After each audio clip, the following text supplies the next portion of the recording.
My brother is a disgusting human being. He got my wife pregnant, then told me, "You deserved it." My brother is a disgusting human being. He got my wife pregnant, then told me, "You deserved it." Hi everyone, my name is Ethan Blake. I never thought I'd sit down and tell this story. The story of how my brother made my life a living hell, and how he stole the one thing I thought was mine forever. Some stories take courage to tell. Mine took survival. I'm the oldest son in a family where love came with conditions, and silence was rewarded. I had a little brother. His name was David. David was the golden child, the favorite, the one who got second chances, third chances, all the chances. And me, I was the backup plan. When I was 6, David pushed me down the stairs and broke my collarbone. He told our mom it was an accident.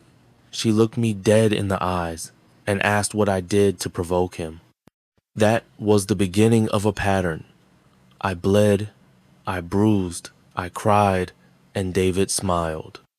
He once locked me outside during a snowstorm, just my socks on. I stood there shaking, teeth chattering, until my dad got home. You'd think he'd be furious. Instead, he sighed and told me to learn how to get along. David was charming, athletic, loud. I was quiet, bookish, careful. He tripped me in the hallway, then laughed like it was a joke. He once replaced the mouthwash in my bathroom with vinegar. I threw up twice before I figured it out. At school, he'd steal my lunch and give it away to his friends, told them I was on a diet. He'd unplug my game console right before I saved, cut the cords on my headphones, rip pages out of my books just to see me get upset. When I told my mom, she'd wave it off. He's just playing with you. Boys will be boys. One time, he poured glue into my shoes before a field trip. I had to walk barefoot for hours. The teacher asked why, and I lied. I told her I forgot them, because somewhere deep down, I knew the truth wouldn't matter. I learned how to disappear, how to blend into walls. Birthdays were the worst. David would throw a tantrum if I got a better present, so my gifts got smaller each year, until one year I didn't get one at all. And I said, "Thank you anyway." But there was one day I can never forget. I was 9. David had broken a neighbor's window with a baseball, but when my dad came home, David blamed me. I told the truth, swore on everything, but my father didn't even look at David. He took off his belt. That night, I ran. I hid behind the shed for hours, knees to my chest, shaking, waiting for someone to come find me. No one did. And as I sat there in the dark, I realized something. I could scream, and no one would hear me. That's the night I stopped believing I had a family at all. I learned something very early on. In my house, being the victim didn't matter. Only the story did, and David was better at telling stories. I left for college the moment I could. No goodbyes, no second thoughts. Just a packed duffel bag and a bus ticket out of hell. It was the first time in my life I could breathe. No David, no silence, no pretending I was okay. But I was still carrying him in my muscles, my nerves, my breath. I jumped when doors slammed. I apologized before speaking. I couldn't make eye contact for more than a few seconds. I thought the damage David did to me would stay behind. But it followed me like a shadow, always just a step behind. I kept my head down, didn't trust people. I avoided parties, spent nights alone in the library, or walking aimlessly, just to stay out of my own head. Sometimes I'd sit in the campus chapel not to pray, but just to feel quiet. Then I met Karen. She had this quiet confidence, like someone who'd seen storms and survived them. She didn't try to fix me. She didn't ask me to smile more. She didn't call me too sensitive. She just listened. I remember the first time I told her about David. Not everything, just one story, one memory. I expected her to pull away like everyone else had, but she didn't. She sat with me, her hand on mine, and she said, "That wasn't your fault, Ethan. None of it." I didn't even know I was crying until I felt the tears hit my shirt. It broke me, in the best way. For the first time in my life, someone saw me not the version I pretended to be. Just me. I fell hard. Too fast? Maybe. But it felt like home. And for a guy like me, that meant everything. Karen was the first person in my life who didn't look at me like I was broken. She looked at me like I was whole, even when I didn't believe it myself. We got married after graduation. Small wedding. Just a few close friends. No family, of course. She wore a secondhand dress. I wore borrowed shoes. But we smiled so hard our faces hurt. For our honeymoon, we stayed in a cabin by the lake, just the two of us. I remember lying in bed with her one night, thinking, so this is what peace feels like. We made plans. A house with a porch. A dog named Murphy. Maybe kids someday. For once, the future didn't feel like a threat. I thought I'd finally outrun my past. I thought we could build something real. But shadows have a way of creeping back in, especially when they wear your brother's face. It started small, like a draft under a closed door. Karen became distant, distracted. She stopped asking me how my day was. I blamed stress, work, maybe the pressure of trying to have a child. But then I noticed something else. Her phone always faced down. Late night texts she wouldn't explain, showers that lasted too long, a scent on her clothes that wasn't mine. One night, I couldn't take it anymore. I asked, "Are you seeing someone?" She didn't answer. She just stared at the floor. That silence told me everything. I pressed harder, demanded a name, a face. When she finally whispered it, I laughed. Not because it was funny, but because the universe just kept finding new ways to hurt me.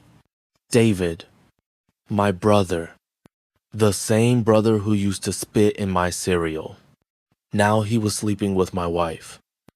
She said it just happened, that he understood her. I don't remember much after that, just this burning sensation in my chest. I walked out, slept in my car, didn't cry, didn't scream, just stared at the ceiling, wondering how long she'd been lying to me. The next day, I asked her one question. "Is the baby mine?" She froze. She didn't need to say anything. I got a paternity test. It confirmed what I already knew. He wasn't mine. He was David's. Everything shattered. I left, filed for divorce, cut contact, told my parents the truth, or at least the version I could say out loud without collapsing. My mom cried, but not for me. My dad? He said nothing at first. Then he stood up, walked to the fireplace, and threw David's childhood photo into the flames. Weeks later, they changed their will, removed David completely. They left everything to me. $2 million in assets. Not because I wanted it, but because I was the only one left. David tried to call. I didn't pick up. He sent emails, showed up at my office once, begged for help. I didn't even look at him. I told the security guard, that man is not my brother. And I meant it. But the worst part wasn't the betrayal. It was the loneliness that came after. People kept telling me I was lucky, that I had money now, that I could start fresh. But no one tells you how heavy $2 million feels when it's all soaked in grief. I tried therapy. It helped a little. But some nights, I'd still wake up sweating, hearing her voice or his laughter. I blocked them both on every platform. Still, sometimes I'd check just to see if they were posting. Karen posted photos of their baby. David smiling like nothing ever happened. It made me sick. One day, he showed up again, this time outside my apartment, holding the baby. He said he deserves to know his uncle. I told him, that boy is not my family, and neither are you. Then I shut the door. That's the last time I ever saw him. I wish I could say I found closure that day. But truth is, closure isn't a door you close. It's a wound you learn to walk with. And I'm still learning, one step at a time. After that day, life got quiet. Not peaceful, just silent. I moved into a small apartment across town, 1 bedroom, no decorations, just walls that didn't hold memories. I didn't want anything that reminded me of the life I'd lost. The mornings were the hardest. I'd wake up, reaching for someone who wasn't there. The smell of her shampoo still lingered on my pillow for weeks. I couldn't bring myself to wash it. I started drinking too much coffee, skipping meals. I filled my time with work 10-hour days, sometimes more. People at the office said I seemed focused. They didn't know I was just trying not to feel anything at all. Therapy helped, slowly. My therapist, Dr. Collins, didn't rush me. She let me sit in silence when I needed to. Sometimes, all I could do was breathe. I remember one session I asked her, why would he do this to me? She looked at me and said, because he never saw you as a brother. He saw you as something to conquer. That broke me. But also, it freed me. For the first time, I stopped asking what I did wrong.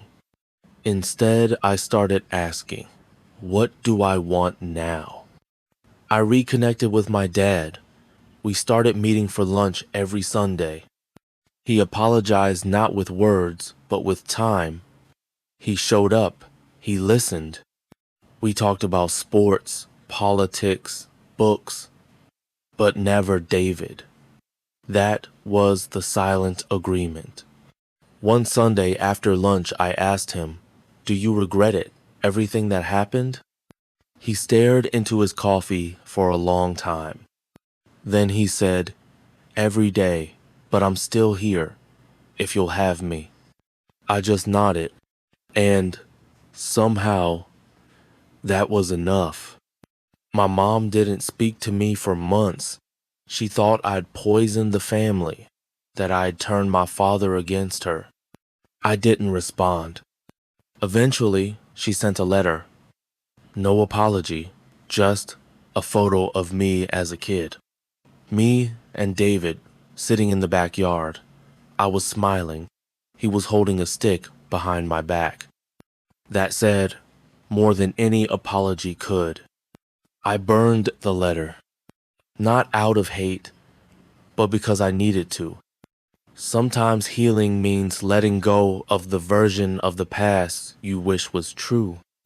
With the inheritance, I bought a house by the lake, just like Karen and I had planned. But this time, it was just for me. I got a dog. Not a Murphy, but a quiet, lazy retriever named Gus. He doesn't care about my past. He just wants walks and belly rubs. And somehow, that's enough for now. I've learned that starting over doesn't mean forgetting. It means choosing what to carry forward. And I'm choosing peace.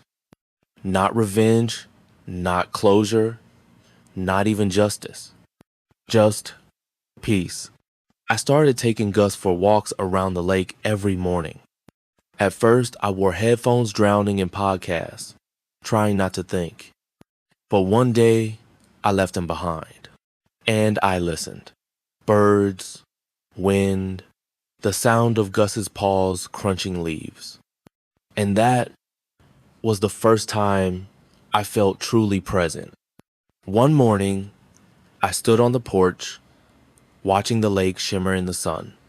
And for the first time in years, I smiled. Not because someone else gave me a reason, but because I had survived. And that was enough.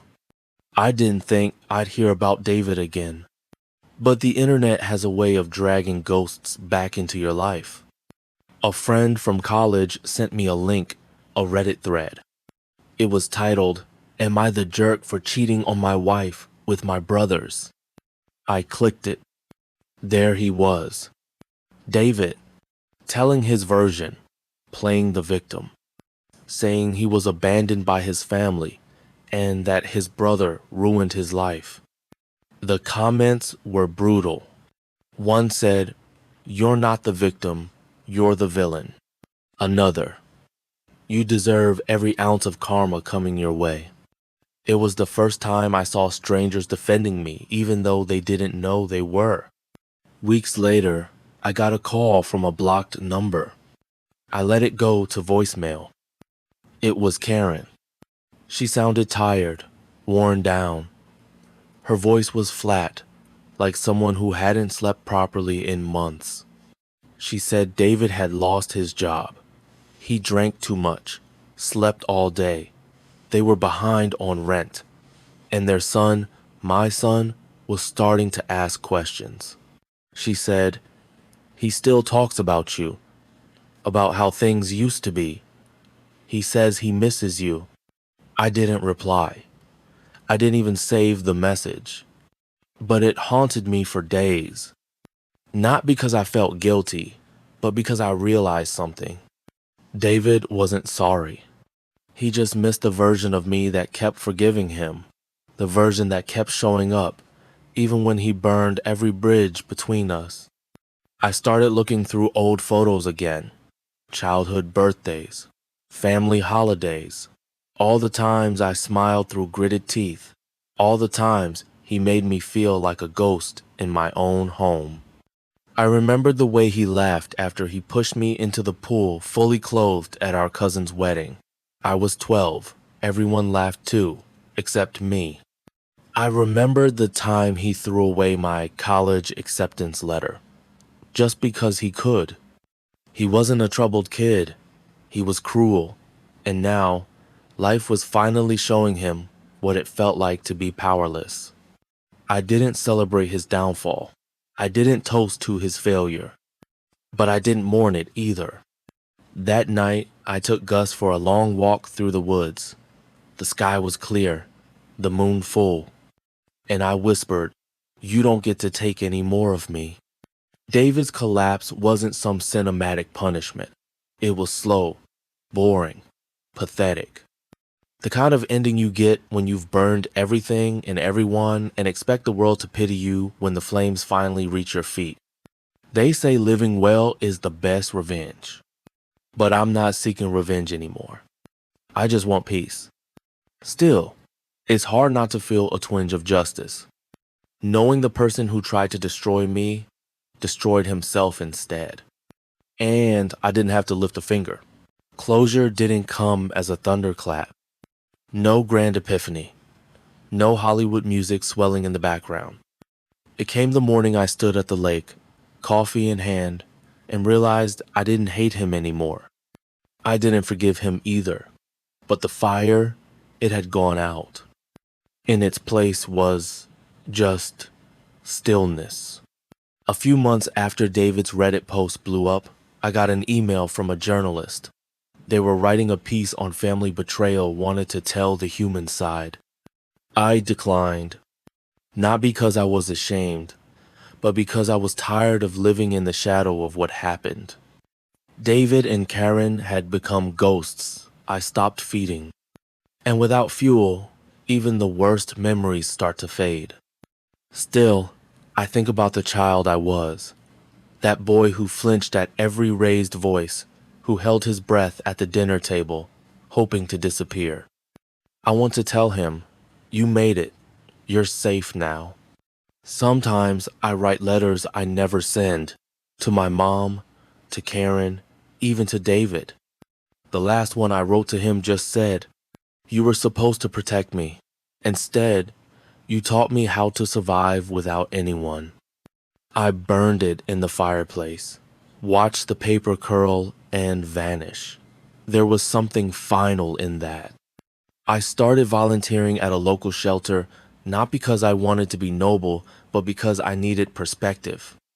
One kid asked me once, do you think people like that ever change? I paused, then said, they can, but it's not your job to wait for them. Maybe that's what I wish someone had told me. Dad visits more now. We don't talk about the past, just movies, books, the dog.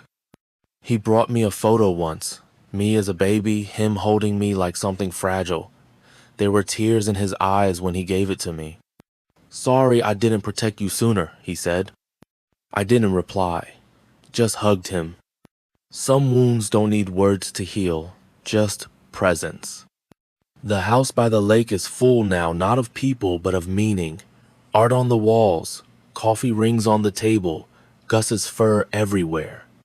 It's not perfect, but it's mine.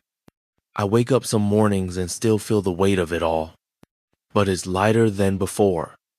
I talk to the boy I used to be sometimes, in the mirror, in my journal.